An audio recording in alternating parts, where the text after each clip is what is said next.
Um, okay, so our entire last conversation was awesome, and then of course it Mhm. I guess I could go back and just all of the points that I'm talking, I could just turn that up. I've done that before, but We have tons of stuff to say, though. Yeah. So we can. Yeah. But I guess to start, and then we'll just go back and plug it again. We have a show on Monday. Woo! And wear your costumes. Yes. Oh yeah. We should probably say that a little bit more. Yeah. And loudly on social media. Yeah, I'll make sure to post that too. Please. Yes. Do your thing. Because get freaky for Halloween. Yeah, it'll be kind of awkward for the people that are in costume. Yeah. And then most everyone else is not. Yeah. Don't make it weird. Wear a costume. Yeah. Yeah, exactly. And I mean, we want the saturation of people wearing costumes to be greater than that of the people not wearing costumes. So. Yes. So let's talk a little bit about the thing. It's a spoopy show. Yeah, it'll be a spooky show.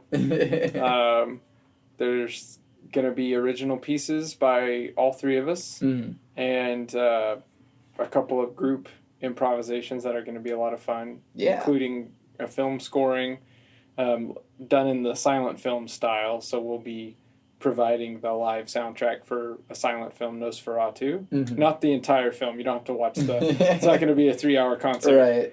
Right. But just clips. And then we'll also be doing a piece called Prelude in Fear Minor, which is not a cheesy title at all. And I don't love it. It's pretty great. With apologies to J.S. Bach. Right, yeah. I don't know. I feel I don't know if you've ever seen the memes surrounding that, but I think that Baroque and Romantic and classical composers nowadays would look at electronic music and be like, oh, this is cool. I can do anything I want, and I don't have to deal with any crappy players. Well, yeah, absolutely. I mean, I think that's why Bach liked playing the organ so much. Yeah. I mean, it was... And the everything machine. Yeah, it was the most advanced machine in the world at the time, and it made accurate sounds. Yeah. And you didn't have to rely on all these people to, play, and maybe they're not doing so well. But if you're a good player, you can make it all work. Right. And you do have to be embedded in the place. That's kind of the problem with. Yeah. Yeah. You have to have the gig to have access to the organ all day long. Because you can't exactly go on tour. Yeah, exactly. With a church pipe organ. Yeah, and they're so different. Yeah. And because they're all handmade by really. There's just a few organ makers in the world. Yeah.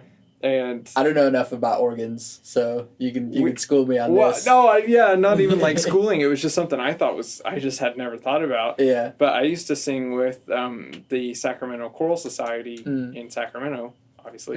And when we in Enid, actually. Yeah, right, exactly. Why do they call it that? No one knows. But when we were in Italy, we were singing at all these different churches, and some had really old organs that were from the early Baroque period that were still that same organ that was built there. They still have that orphan that's underground. Yeah, exactly. That's blowing the air into the thing. Exactly. And so our organist, every time he'd have to spend a few minutes just to get used to the organ. The width of the keys is different. Oh, man. You're just depending on which organ you're playing on, and the stops, they don't all have the same. So, and on one of them, the range didn't even. We were doing a piece that had a big organ part, and one of the organs was just didn't have the range to even play. So he was having to figure out, so what do I do to make that still sound okay? It was just kind of, I had never thought about it. Because, you know, like, even if you play piano, you can't take a piano with you, but, like, when you get there, a piano's a piano. Right. And, like, maybe it's out of tune, and maybe the action doesn't feel great. Sure, but it's pretty much the same. Like, there's enough there that you can, but these were, like, just, each one is such an individual beast. Which is kind of crazy. You could also, like, take an electric piano. That's true. To a different place, and that's a lot easier. Yeah. But I mean, there's nothing like that sound in like a big vaulty space like that. Sure, and the harmonics don't stack the same way. Right, exactly. Some of them were built where, you know, because a lot of times the organist and the choir would be way far away, out of sight, out of mind. You would just kind of hear them, and they'd be up. Right. On a loft. And one of them, we were down, because we were it was like they had the church set up for a concert. And so they had cleared out everything and then put chairs, and then we were in the middle of the church. Mm-hmm. And the organ player was like several stories higher than us. And then like to the side was where the organ loft was. And he's looking at us with a mirror. To watch and then there's that time delay. Yeah. Not only the delay of when he presses the key and when the air goes through the pipe, but also from the conductor all the way across it's just and then there's just that several seconds of reverb in there, so it was just the time thing was pretty crazy. I mean, maybe that's why like chant music isn't really like in time. Right. It's just like you have the chorus, or like the main dude who leads the thing. And then everyone else like, okay, and then we'll come in with you. Yeah, exactly.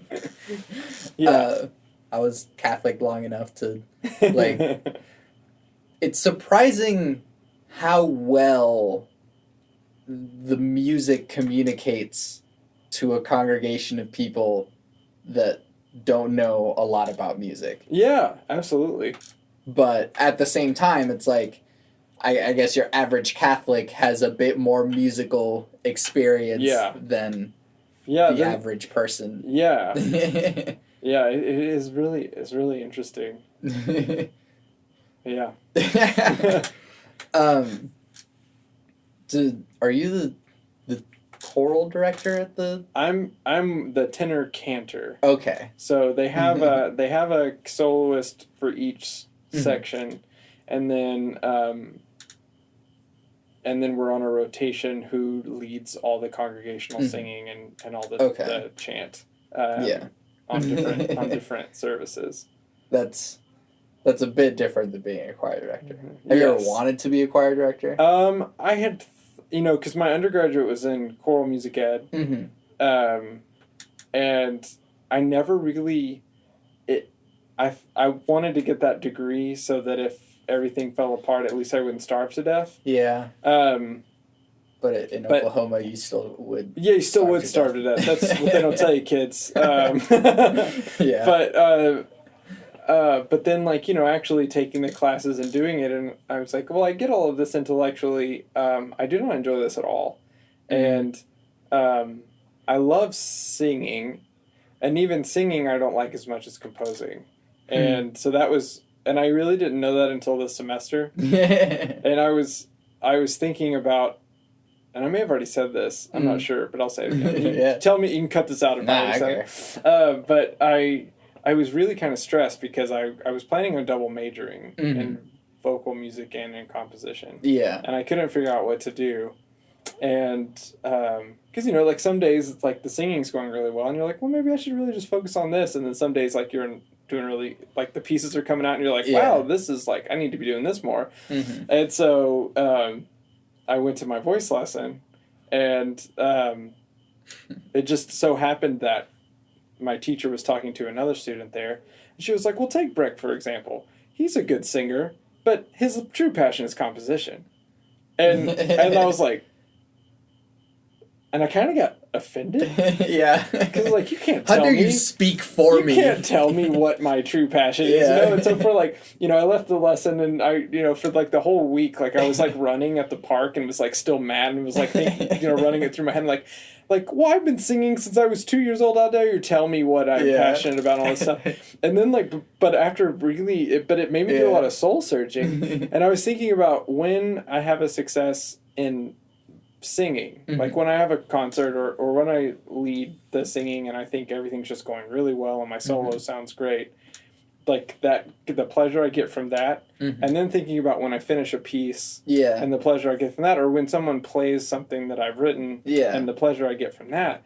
I was like, oh yeah, the composing totally trumps everything else. Yeah. But it was just so crazy, like, unless she had just so objectively stated, like, well, obviously, Breck's true passion is composition. How dare you? My true passion is underwater basketball. Right, yeah, you don't know my true passion. yeah, exactly.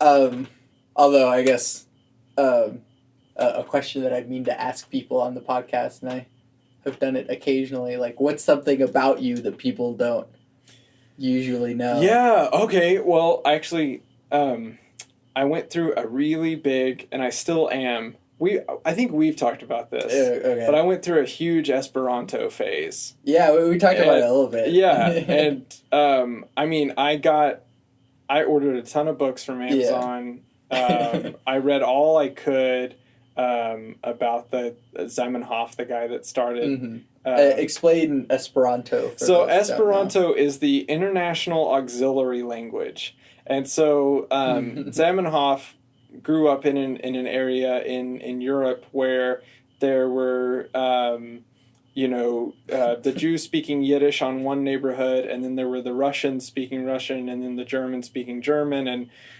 those people never communicated with each other, and there was always a lot of cultural tension between these groups. And so he kind of had the idea that, well, because language has cultural links that come with it. So, like, when people learn English, they're also... And there's a little bit of, like, with learning English or with learning a different language, there's a little bit of, like, imperialism kind of in learning the language, too. And so he was, he himself was a polyglot. And so he was trying to think, okay, if everyone had a second language. Right. So, like, everyone has their primary language, but what if there was an international second language? Yeah. So that... And it was free of any nationality or culture and was kind of a human auxiliary language. Then we could all communicate with each other, but we could still keep our cultural heritage and and all of that stuff. And I think it's a beautiful idea. Yeah. I mean, it's just a great idea. Great.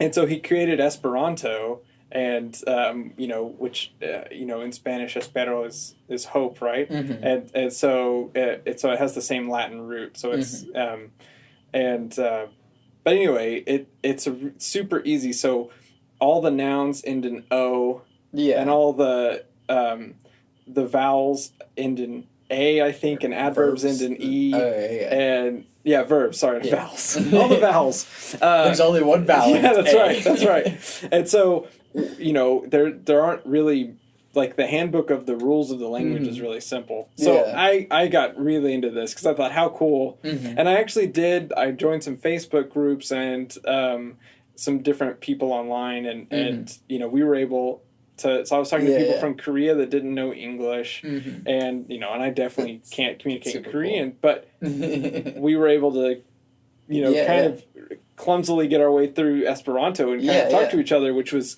crazy. And there are conventions every year, national and international Esperantists. That's really cool. Yeah, they call themselves Esperantistoi, because adding a J at the end of things makes it plural. So Esperantisto singular, Esperantistoi is all Esperantists.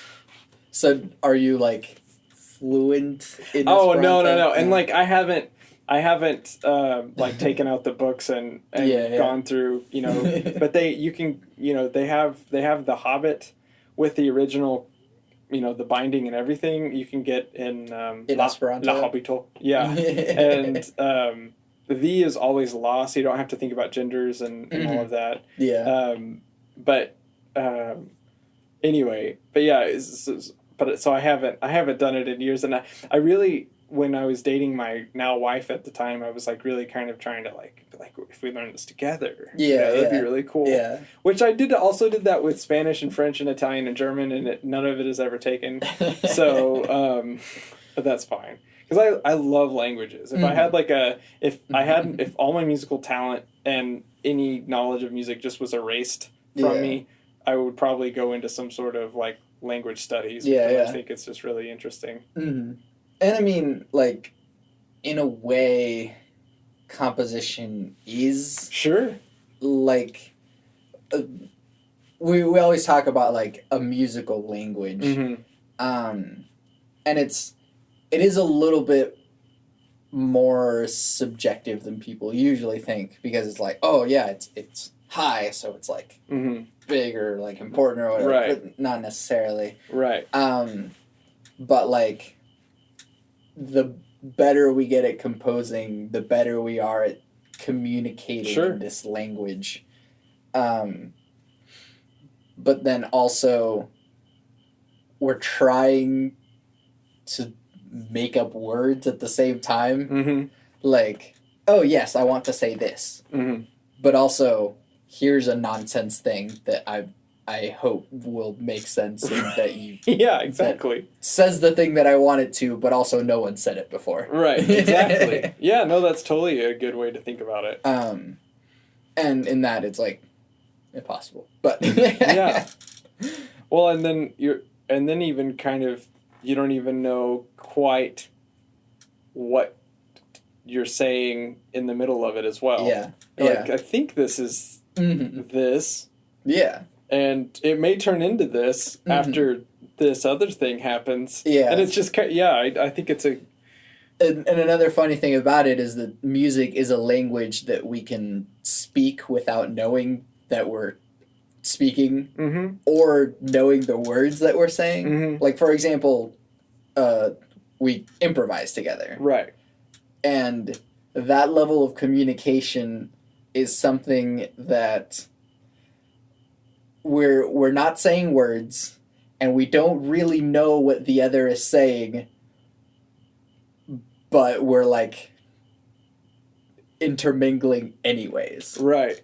And so it's like, maybe you'll play something and you don't know what it is that you're playing, but you're like, let's see what happens. Yeah. And I'll be like, ooh, I see what you did there, I guess. And I'll try and do something else with that. And so we're speaking a language that we don't even know what words we're saying. Right, yeah, exactly. And I think to do that kind of improvising with a group, it's like such profound listening to each other. Yeah. And I think that's one of the coolest things about it, is because there will be something, you may do a lick and I'm like, oh, I dig that a lot. Like, that's really cool. And so it's kind of just like shifting. You'll hear like one, and it may even be like an accident, a true accidental. Like, like I didn't mean to play that. Yeah. But then it like is like, oh, but now that's kind of, I can make that a motive. Yeah. Because now we've thrown that note in there. And I think it's really neat. But it's weird too, because I've been dealing with writer's block a little bit recently. But at the same time, if I'm just making stuff up, it just comes out. Yeah. And there's something stupid about, like, I'm trying to make this on purpose. Right. And my brain's like, yeah. No, I think that's really good. Writer's block happens to everybody at all skill levels, and it's like, how do you deal with it when it happens? But I think sometimes like your frame of mind when you're improvising is like, well, none of this matters anyway. And so then like a lot of cool stuff may happen that you're like, oh man, that was really good. Yeah. But then when you sit down, you're like, okay, I have to write this piece and it needs to be really good and it needs to have all these things. And then it's like, now I can't think of anything, you know. Right. Or this happens more often is that, like, because it's the thing, we have enough musical training to just, we talked about this before, to just, like, throw music on a page or on a DAW and just, like, here are sounds. Right. And then I'll just, like, okay, here's notes. Mm-hmm. I'll hit play and be like, this is garbage. Right. Yeah. Yeah. And I don't know, it's like, I'll spend like an hour just putting notes and being like, this makes sense, right? Mm-hmm. That's all right, the next thing, this makes sense within the context of this thing, and then I'll just hit play and be like, this is stupid, isn't it? Yeah. Yeah, and you get like, sometimes it's like, you've already spent like 45 minutes or an hour on something, and then you play it back, and you're like, oh, I really thought that was good for a while, and it isn't. It's not. or there's a delay to it. Yeah. And you're like, I feel like I did pretty good today. Yeah. Like, close the thing, come back to it later and be like, oh, you come back the next day and you're like, why was this okay to me at all? This is going nowhere. Yeah. Yeah, no, that totally is, you know, I may have talked to you about that quote from Chuck Close about inspiration. There was a documentary, and they were interviewing Philip Glass, the composer, and Chuck Close, the visual artist, and they were asking about inspiration and what role it plays in their work.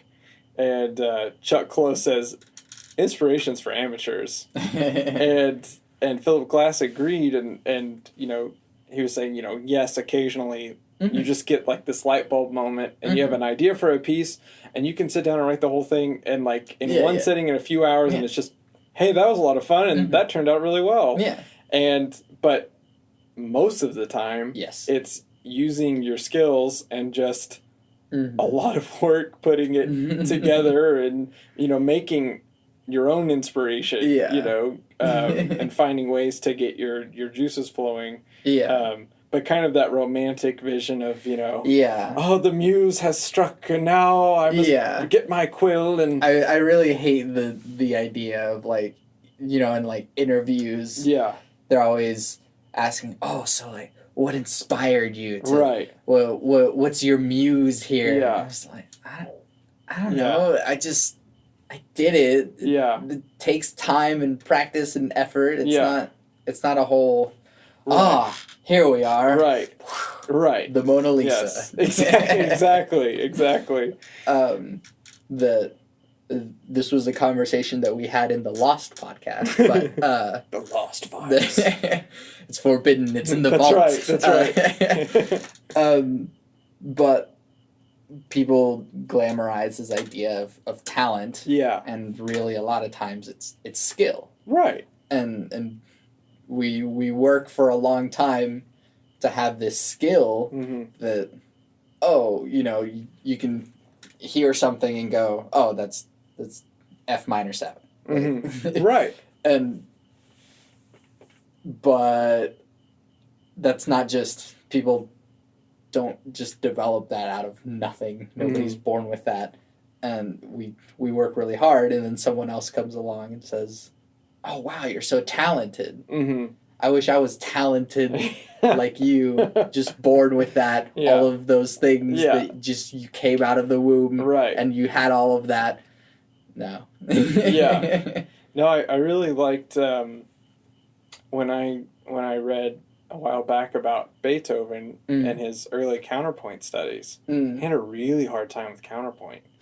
And but then what he did is doubled down his studies of counterpoint, and then, you know, then wrote some really impressive fugues, and a lot of his work have these like fugal moments that it has really great counterpoint, and which I always really respected, because that obviously didn't come naturally for him, but he knew it was a skill he could acquire through work, and so he worked at it. And I think that's so true with, you know, obviously he was born with talent. Sure. But he had to work to get it to where he wrote the symphonies that he wrote and the piano concertos that he wrote. And that also comes with I feel like we glamorize talent too as just sort of just this innate spark that just pops into random people in existence, but it there are circumstances and there are the I don't know, whatever, Beethoven's parents and then where he grew up and the fact that, I'm poor and I have to make money being this musician, and so having that hustle to have to freaking crank this out and then fall in love with a woman and then have your heart broken and then like it's all of the circumstances that bleed into what made Beethoven or Bach or whatever. Or who, and it's not just the spark and like he had talent, but it was also just the circumstances of I mean, he lived in Vienna for one. To be surrounded by freaking Haydn. Who was his counterpoint teacher? Yeah, exactly. So so and I think that's absolutely right. I always, because if you think just from the talent perspective, probably most of the talented people who have a natural propensity to be great musicians we never hear from. Yeah. And because you're absolutely right. I mean, just being born in a place with electricity and access to equipment and access to, a school where you at least learn rudimentary musical skills. Right. All plays a big part in that. At least to getting it out to a broader audience in like the Western classical sense. Because, music also at the same time is in every culture and everywhere. With or without training. Right. And with different purposes and goals. Absolutely. In that our culture sees the musician as an artist, but in different cultures the musician is a shaman. Right. And so I think I remember hearing on a podcast that so like psychedelics have taken part in a lot of cultures and driven culture in that way, but in a lot of African cultures psychedelics weren't a part of it, and some people were hypothesizing that the complexity that happens in African music with all the rhythms and stuff is sort of what took the place of the psychedelics instead. This sort of trance stuff. Right, getting in that transcendent state. From the drive of the music. And that was the psychedelic for them, and because there definitely is a trance liger. We talk about flow a lot in music, but can be hypnotizing. Hypnosis is a real thing. We don't really know how it works, but it's a thing. And but I mean, I'm getting on this whole tangent about shamans, but there's this this I guess idea in with science that in magic or shamanism or psychedelics or whatever, that it's we can't delve into that because it's just woo, as they call it. But there's this old guy, Stanley Krippner, who's he's basically a magic scientist. He's like studied shamans and psychedelics and different cultures and tried to apply academic analysis to that sort of stuff. Because it's weird to think like, oh, there's this whole ritual involved and for whatever reason it cured the thing. Right. saying that to a scientist being, well, you know, there was all this other medical stuff that could have happened, but we don't actually know. And the fact that someone does this whole ritual to, I think there's like a you know, the old tales of, oh, whenever you have a wart, like, take a thing and then plant it outside and then make sure that it's, you know, watered or whatever, and then think about the thing, and then the next day the wart will be gone. And it's like, that makes no medical or scientific sense whatsoever. Yeah, so I grew up in a really rural area in southeast Oklahoma, and the closest town had 300 people, but we actually lived outside, you know, quite a ways. But my grandmother, who was, you know, a devout, charismatic Christian, but she also had like this. She also had this other side of that was a more like shamanistic side, and people would come to her for like different kind of like curative things, and you know, she viewed it as that was all part of the same package, you know, but that there were just these techniques that you could do. But one of them was like warts and boils and things like that she would like do these things too, and she could get rid of, I forgot, but she had like several things, but people from like the town would come to her house and she would cure them of their things, and like it would work, but like inexplicably, like she wasn't doing anything to physically to them, but it was, you know, and I think belief plays a big role. Like if the patient believes, you know, and I think there's a lot to that. Yeah. And of course, also they can believe and still not, but there are weird cases that are kind of inexplicable where you're like, and I mean, and that's the hard part too, because there are people who are like, oh, my faith is so great that I will not get any treatment for this cancer. Right. And then you're like, okay. But you probably... and then they die, obviously. And obviously, because sometimes stuff does happen. Right, but, like, sure. Come on. But it's... if you can do it in another way, probably do that. Right. I do have this idea that while I may be sort of hard atheist, I guess, I do think that there's just stuff that we don't know about yet, and I have hypotheses as to what that sort of stuff is. And so something like ESP, for example, that if, for example, people have said that, oh yeah, my husband died and I felt it. I wasn't there, but I felt it. And I feel like it's explainable in some way outside of our current understanding of science.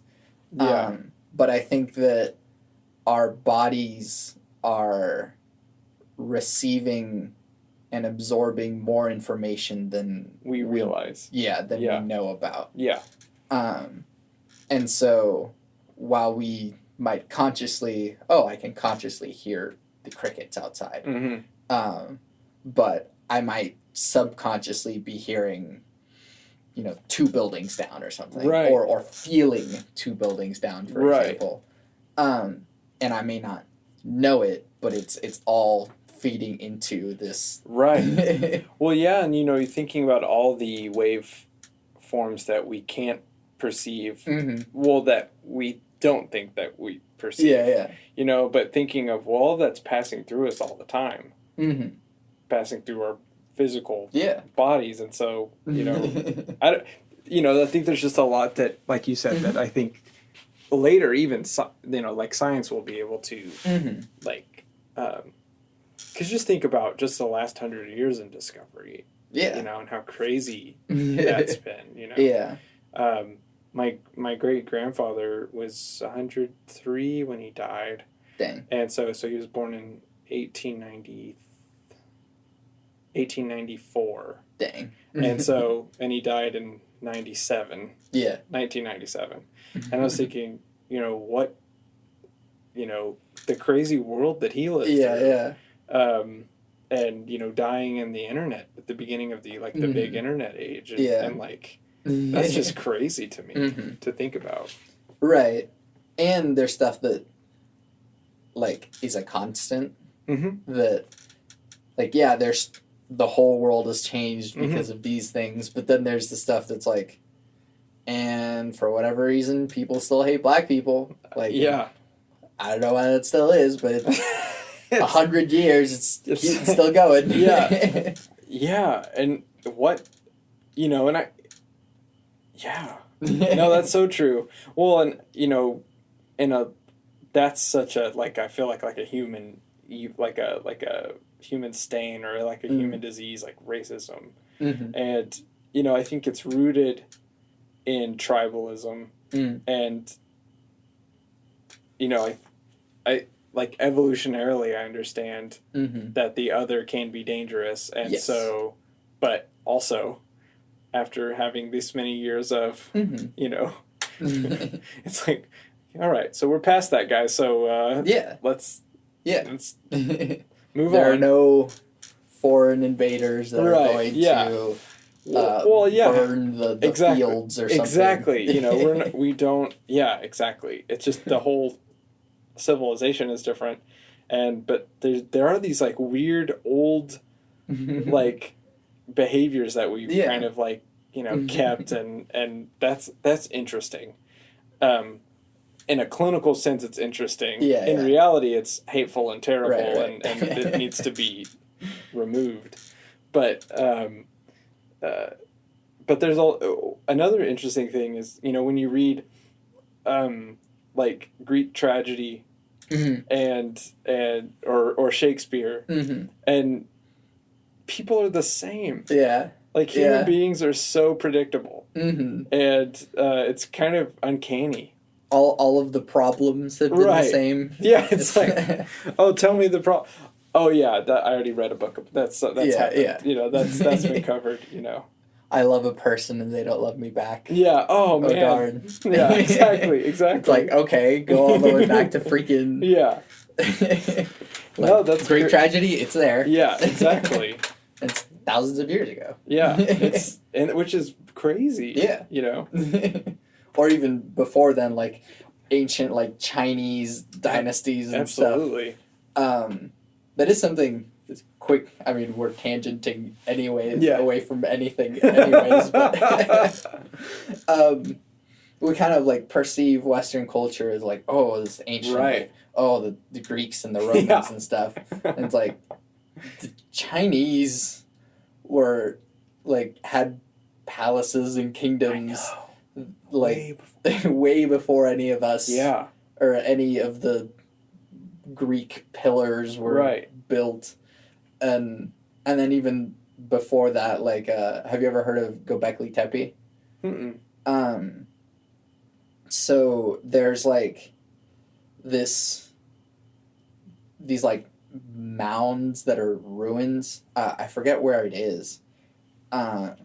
But people were saying they're it's kind of like Mayans or whatever. It's these old kind of primitive but civilization. But they did some further carbon dating, and they were oh no, this is really old. Older than any civilization that we know of. Yeah. It's really old. But it goes really far back. Or another example, the pyramids. The Sphinx, he's older than all of the pyramids. And if you look at astrological ages, for example, I think now we're in Aquarius, or it was. I have no idea. There's measurements of time, and that's how it was blocked out for a while because that was how people measured it. Sure. But it's interesting because it all interconnects. Because we were in the age of Pisces, and that was like around the time of Jesus. Mm-hmm. And so like there's a lot of fish Interesting. imagery. Yeah. And, yeah, Fishers of Men and all that. Yeah. But then there's like a quote that Jesus said, like, I'll be with you until the end of the age. Mm-hmm. And then something about a man pouring out water. And that's actually the symbol for Aquarius. Interesting. But anyway, so like ages have a set amount of time. But the pyramids were built in this one age, but the dating on the Sphinx, it has like water erosion, which there hasn't been water there for a long time because it's a desert. Right. And it goes as far back as like the age of Leo or something. Wow. Huh. And so stuff is way more ancient than we think it is. Mm-hmm. But at the same time, like the ideas are kind of similar anyways. And it's cool to look at the stuff that kind of brings everything together. I talk about like the astrological signs a lot because if you are a ancient hunter-gatherer or whatever, you basically only have a few things to kill time with. I mean, after you're done hunting and sleeping and having sex, then it's like, what do we do with all of this free time? And so they got really good at studying the sun and the moon and the stars. And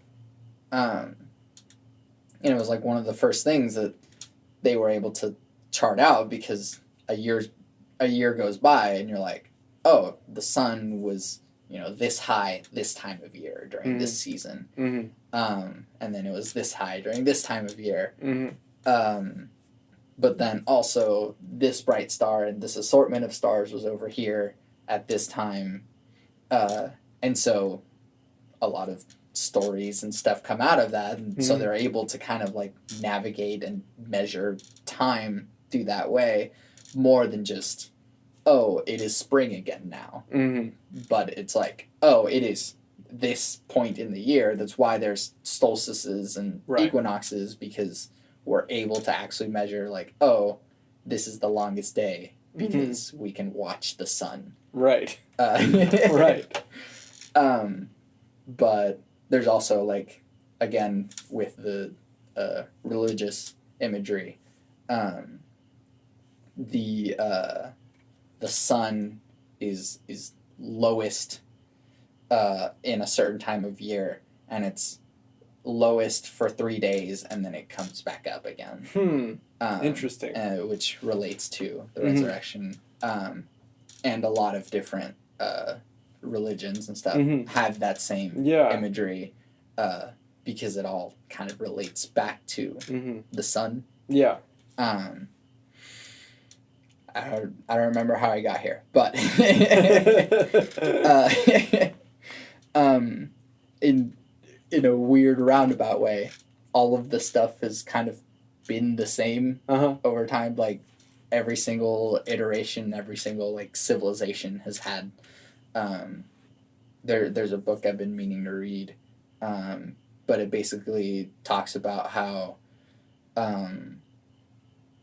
every civilization has a cycle and stages that once it gets to this point, it's on the brink of collapse. Interesting. But every time that it collapses, the stakes are bigger. And so the collapse of the Mayan Empire was smaller than the collapse of the Roman Empire. But like now we're getting to the point to where it's like the global empire might be on the brink of collapse. Right. And so there's no like, oh, well, at least only the Romans collapsed, but the rest of the world gets to go on. Like, if the global empire collapses, that's just... There's nothing left. To go back to a tangent where I broke off, I feel like over time, the sensory things that we pick up on can be different depending on the culture or who you're around. Sure. For example, like, we've been in long-term relationships enough to where if just our significant other walks into the room, you can tell the type of energy and be like, oh, she's not in a good mood right now. Or, oh, like, yay. You know? Yeah. And that's just something that we learn to pick up over time. Right, and you probably wouldn't be able to describe exactly what it was that led you to think that. Yeah. You know, because it can seriously be even like, I'm not even seeing it, but I can just, like, when, you know, and they're like, oh, okay. Yeah, it's the body language. Yeah, exactly. Whatever it is that they're doing, even in, like, texts. Oh, yeah. It's... punctuation is really important. Sable and I greet each other with "I love you," but if we're in a good mood, it's an exclamation point. If we're in a bad mood, it's like no punctuation or a period. Interesting. Or like doom is like just love you. Ooh, yeah. But it's just little things in communication that we've... That's interesting. Yeah. And so if it's like, I love you without a period, it's like, are you okay? What's wrong? How are you doing? Like, what's going on? Yeah, exactly. Do we need to talk? Yeah. Interesting. But stuff like that we're able to pick up on, I wonder about certain things, and I guess earlier how we were talking about, when we improvise, we can sort of sense each other and feel. I don't know who it was that was telling us that as we were improvising and sort of gelling with each other, we would sort of pick up the mannerisms of each other. Oh, that's crazy. I think that was something that John was telling me that someone else was noticing.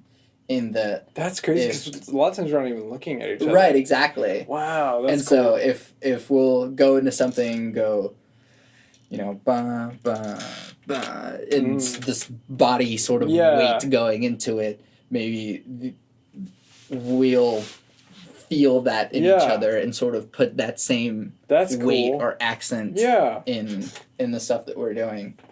And I wonder how many senses that we'd be able to train to be more, I don't know, to be able to pick up on subtle languages that we're not even...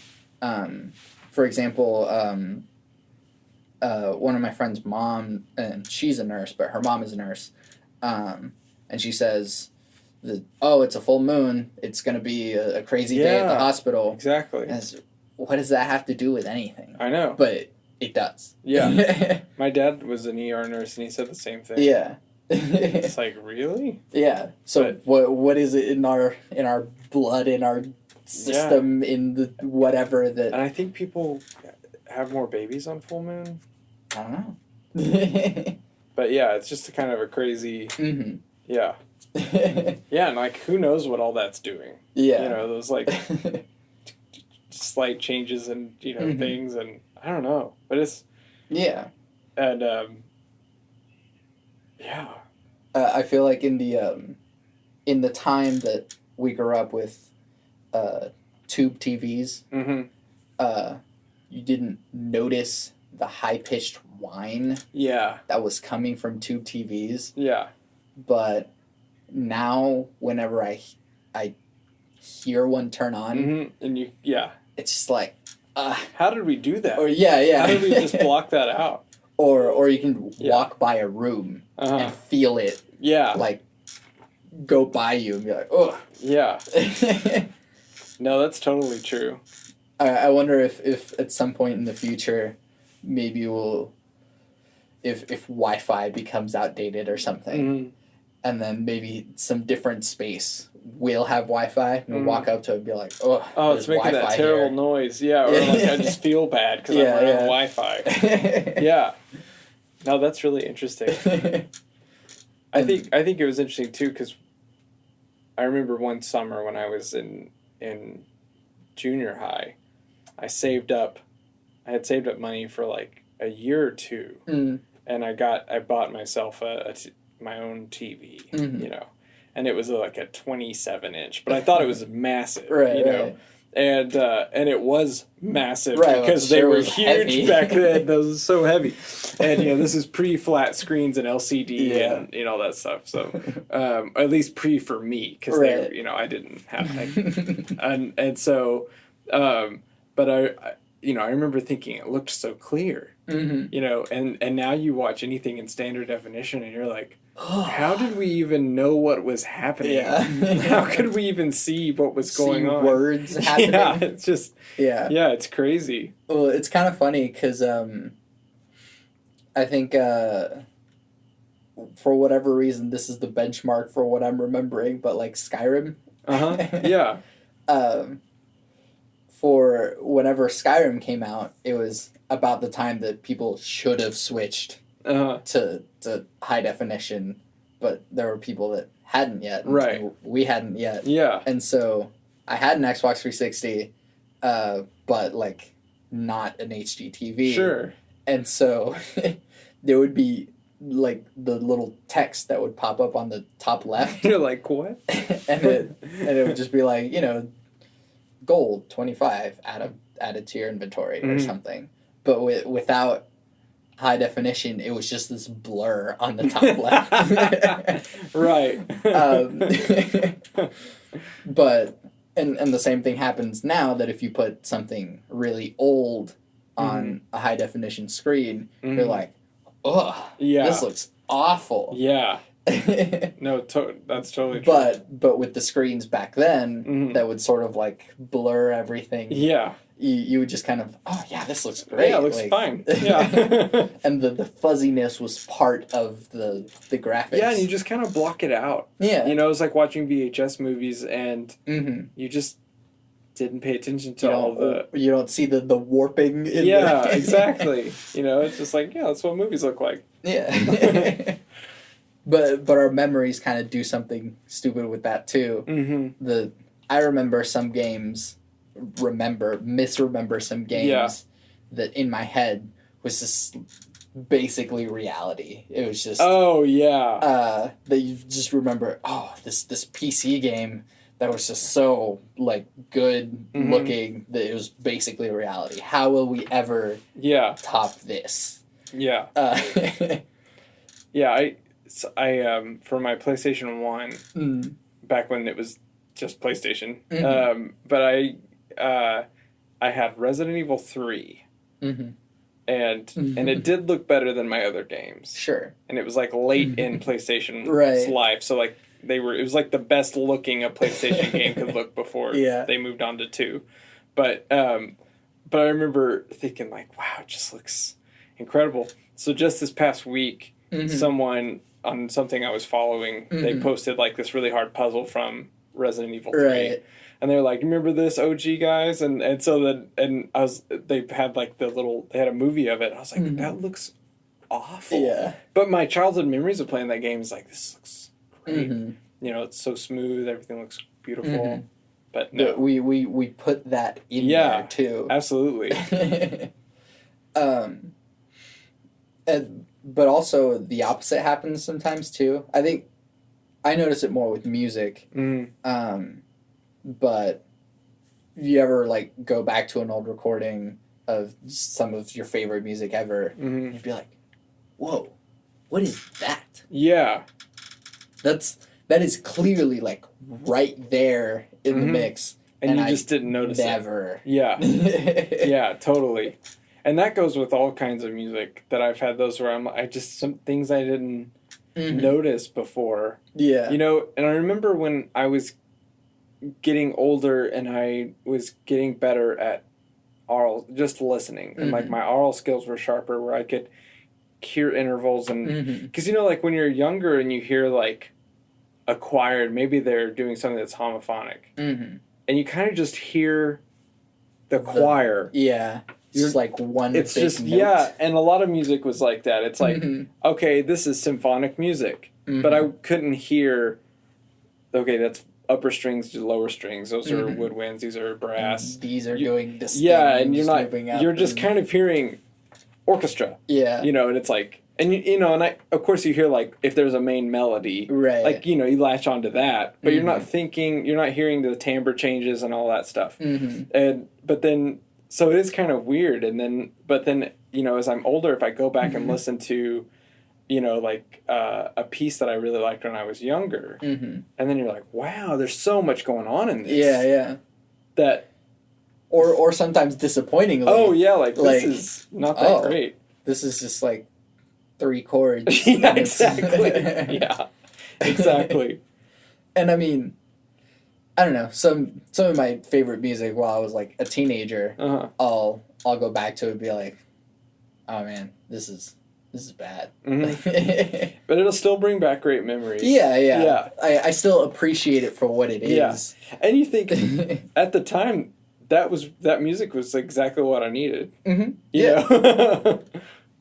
I mean, the music of being a teenager is, at least for me, best encompassed by Linkin Park. And I didn't listen to Linkin Park the entire time I was a teenager, but it just kind of it takes hold in just the rest of my teenage years too. But looking back at Linkin Park, it's still good, like right for what it is, but all of the lyrics are basically just, you make me feel so, yeah. That's all it really is. Yeah, that's like all their songs. Oh yeah, I went through a big Linkin Park phase, and it was when Meteora came out, and because I listened to them previously, but like when that album came out, I was like really into Linkin Park. Yeah, but it's so true. Like it wouldn't be something I would choose to listen to now. Yeah, but at the time it was great. Yeah, same thing, you know. And I actually liked. And still, like, can listen to some of these songs, but, like, System of a Down was a big part of that, too. And it's like, you know, now I'm like, yeah, okay.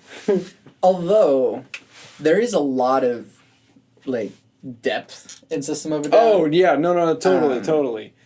You can, like, break down and analyze yeah, and, you know, they're doing scales and chords that are different. Yeah. They're not doing the run-of-the-mill stuff. Yeah. But then there's also, like, Cigarro, which is... Yeah, right. I was like, should I say this? Who's listening to Breck's podcast? I can normally cuss during my normal podcast, but I don't want to... Yeah. I don't know if you want cussing on your podcast. Oh, yeah, I'm fine. I normally cuss much more than this. I was being recorded, so I... No, you can say anything there. But, yes, that System of a Down song goes, my cock is much bigger than yours. Right. My cock can walk right through the door. Right. Yeah. And that's like, there's like a, you know, and it was with a lot of rock bands at that time that there was like this kind of gross machismo that was part of it. That I would put System of a Down, that they were above that and they were making fun of it. But there are some bands that are like clearly being just all women are the worst. Right, exactly. Yeah. And you know, so like that's kind of gross. But yeah, definitely. Yeah. But some of my favorite bands while growing up, like Brand New is still one of my favorite bands. And yeah, you can look back and go, oh, this is just, I broke up with my girlfriend and I'm sad. Right. But all of the poetry, even if it's just saying, I broke up with my girlfriend and I'm sad. And it's not just saying that. Right. Is really powerful. Yeah. There's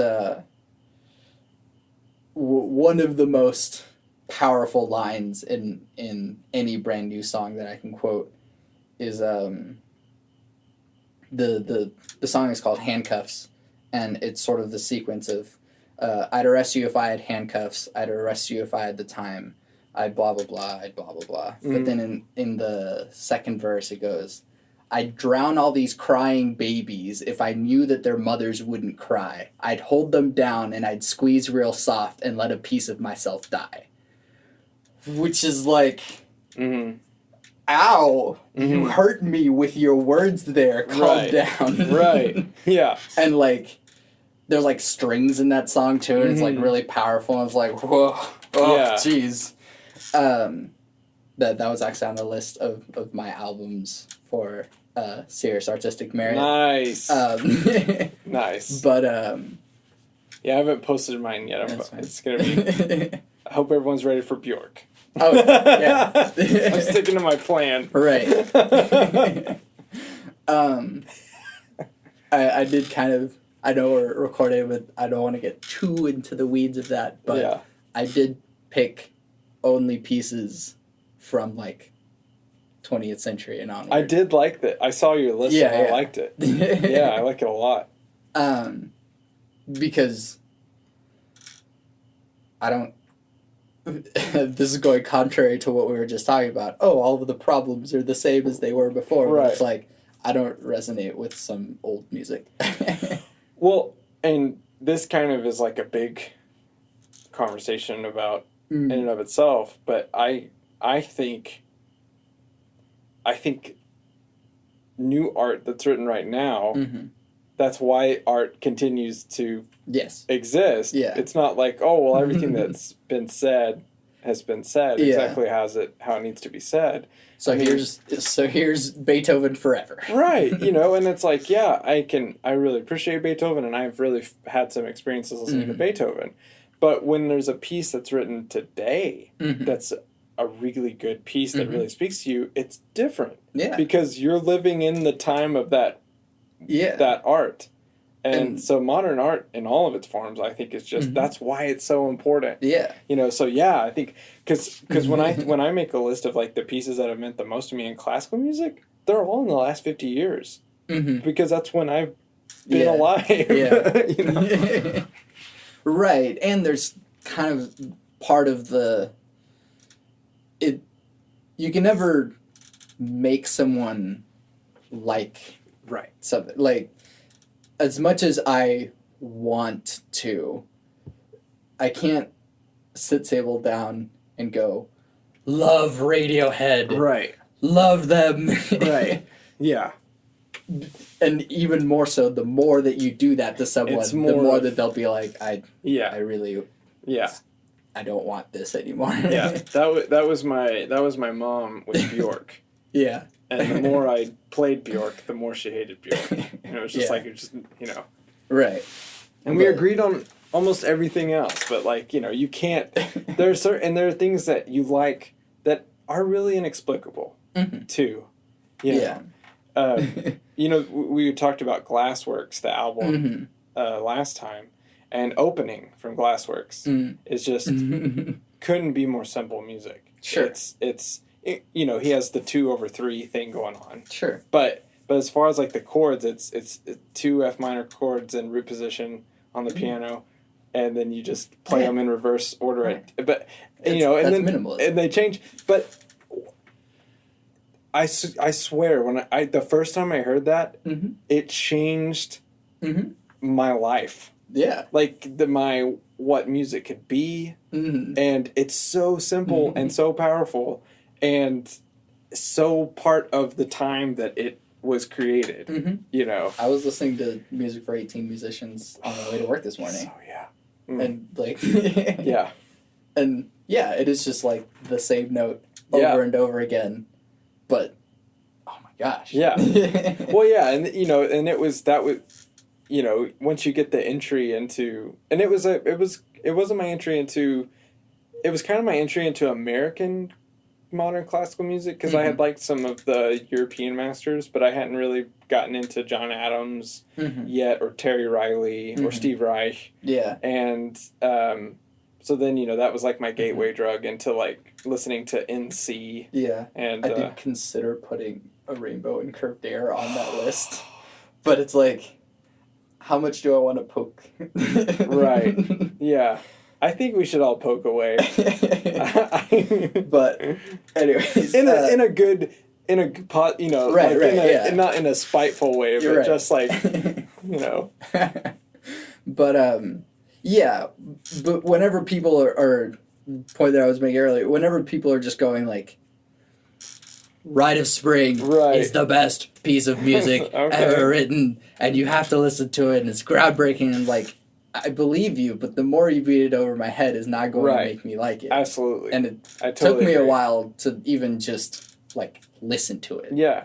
Because everyone was just, Rite of Spring. Well, it's one of those things, you know, when people ask, like, okay, what's your favorite piece of music? And you're like, well, that's an impossible question to answer. Sure. Or what's or the even a worse question is, what's the best piece of music? Right. Who's the best composer?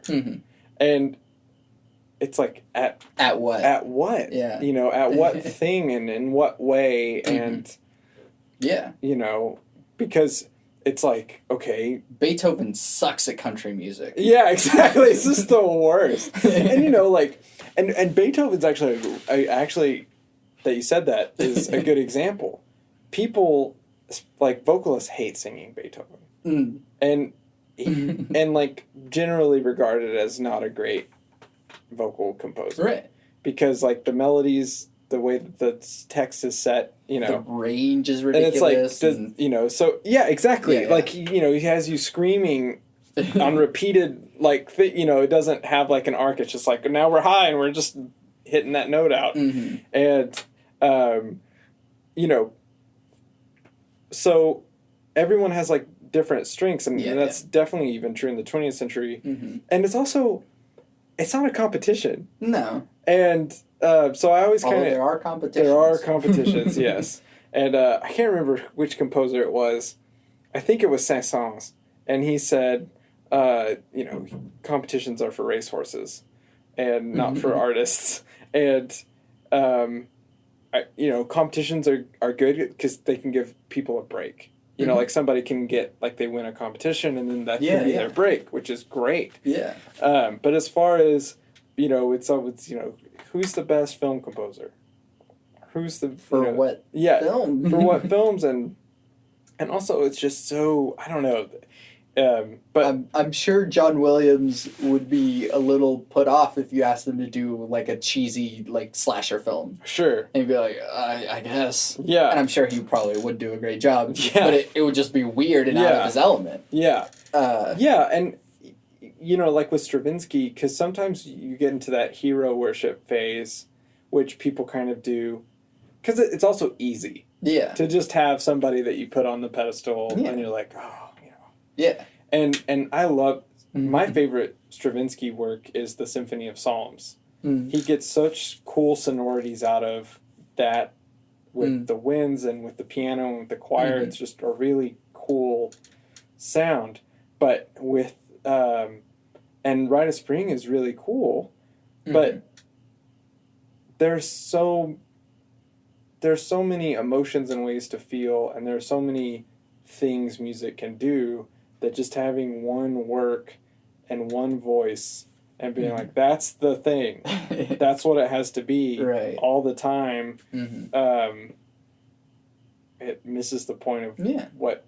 And you know, as I've gotten older, because, you know, like at first when you're starting out and you feel very like, well, I have to be, you know, these other people are good and I need to be, you know, really competitive and all this stuff. But then you realize, like, if somebody else writes a really great work, that's good for everybody. Yeah, yeah. We all need to be making great art. Yeah. And have sharing our own voices. Same thing in anything else. Yeah, absolutely. I don't know, this random director who's only done crappy other movies gets a really big blockbuster film and they knock it out of the park. Yeah. People are like, oh, what a hack. I don't like any of his work. And it's like, what? Why? Made an excellent film. Like, let him... This is great. This is a good thing. Yeah, absolutely.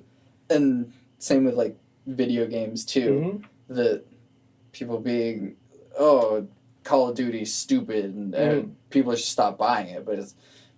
People know about video games, and the fact that you play any video games is contributed to by the fact that Call of Duty exists. Right.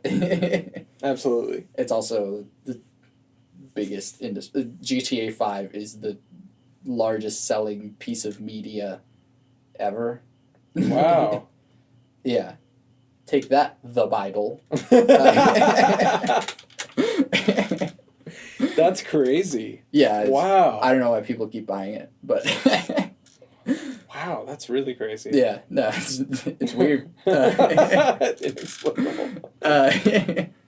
But, I mean, I guess you could also put the Bible in the game, and it would, you could also, like... Yeah. They could do a patch. Yeah. Put that in there. That's the new... It's gigantic anyways. That's the new edition. Yeah.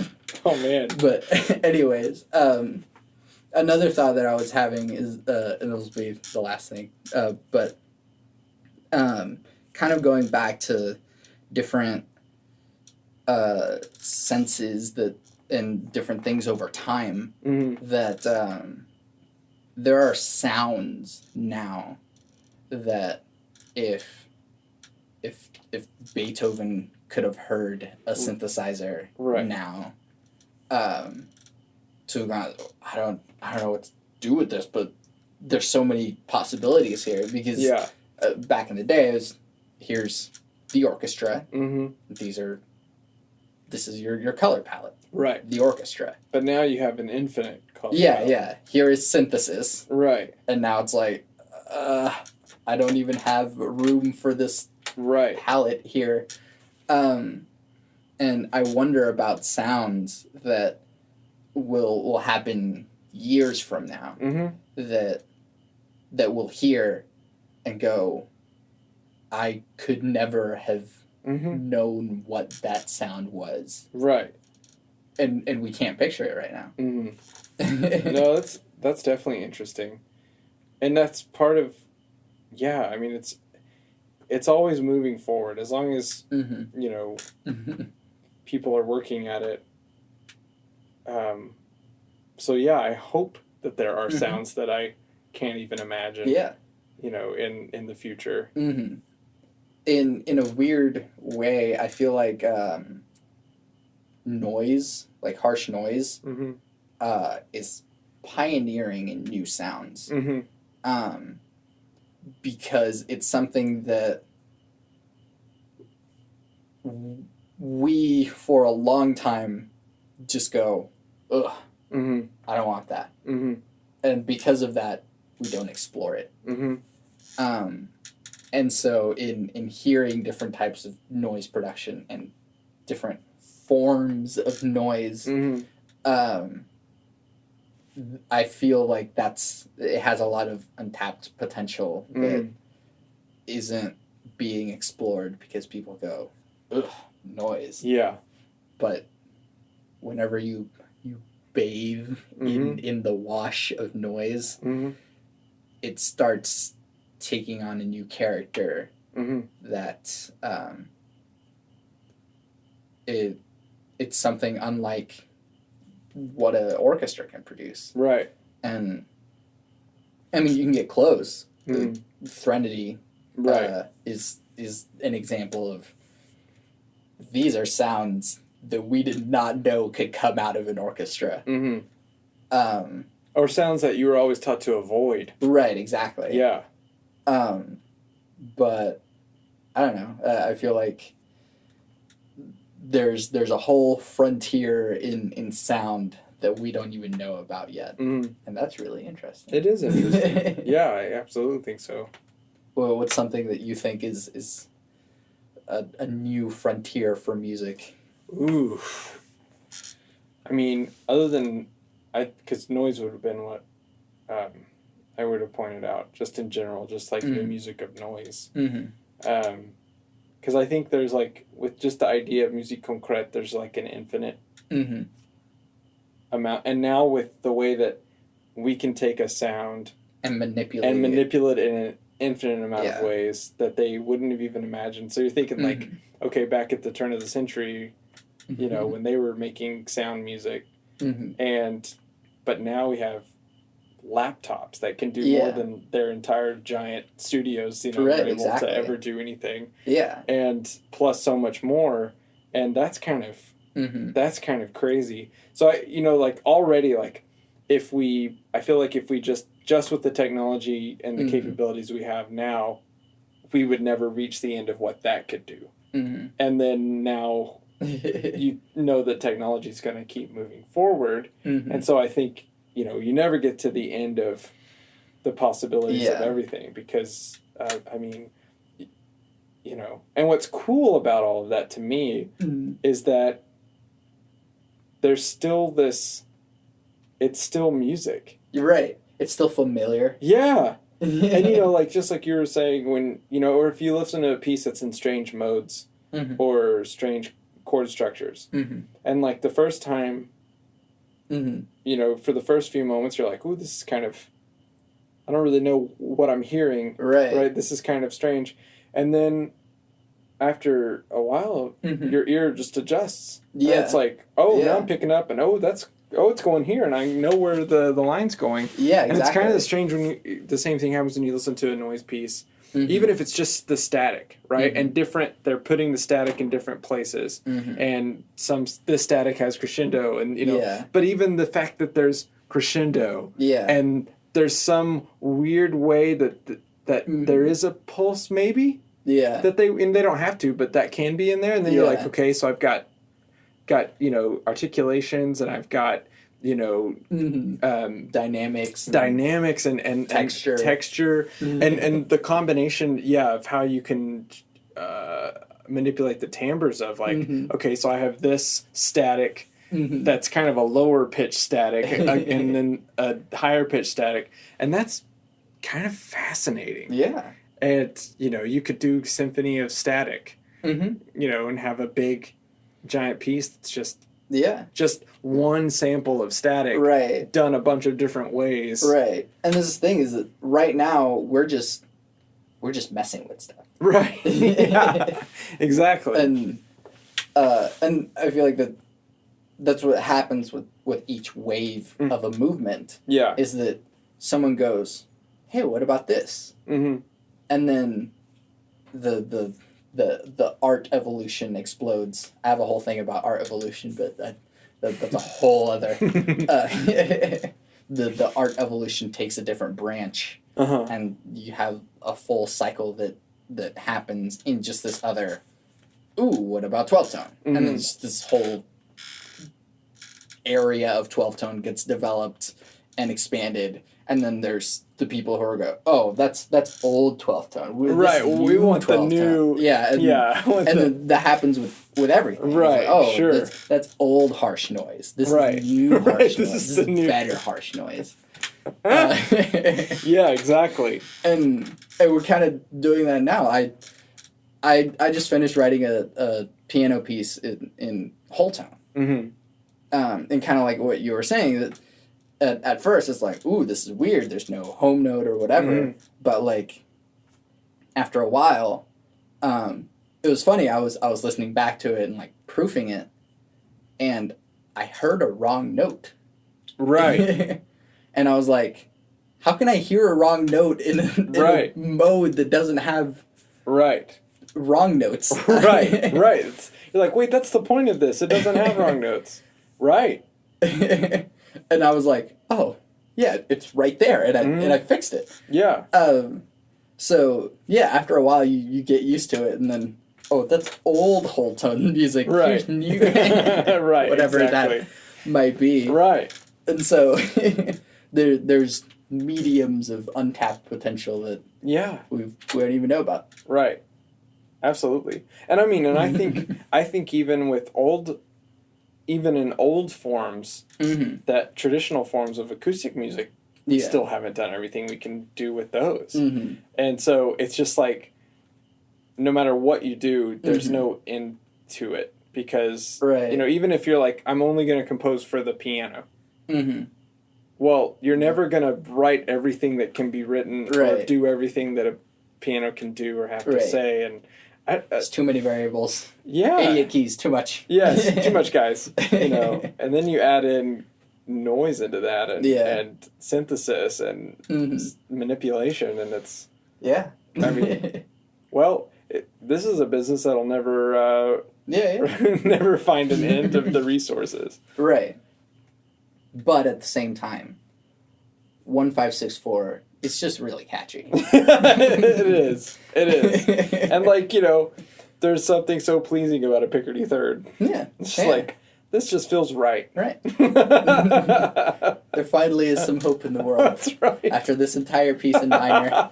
I love it too. Yeah. Breck, thank you for doing this with me. Absolutely. For a third time now. It looks like it's recording. So yeah, I'm hoping. We'll see. Yeah, it looks like it. But yeah, thank you. Where can we find you and your things and the Power Cycle things? That's right. So I'm at breckmcgough.com. I'm sorry about my name. It's BRECKMCGOUGH.com. And you can find my music there. I'm still working on my website. Sorry, everybody. And Power Cycle is UCO's electronic ensemble. And we will be playing at the Jazz Lab this Monday, October 8th. Yes. This podcast will be out tomorrow. Oh, nice. Sweet. Tomorrow as of this recording, not whenever you are here. Hand gestures don't make any sense to an audio podcast. But yes, so yes, on Monday. Yes, wear costumes, come see us, enjoy some really cool music. Some of it literally has been fresh off the page in the last couple weeks. So yeah. And some of it will be literally made on the spot. So yeah, you're hearing the newest music you can physically hear on Earth. Hot off the keyboard, the audio interface. Yeah, hot off. Yeah, exactly. Hot off the mixer. All right, well, not once again, because we never actually said our names at the beginning. I'm Santiago Ramones. I'm Breck McGough. You can find everything that I do on my website, santiagoramones.com.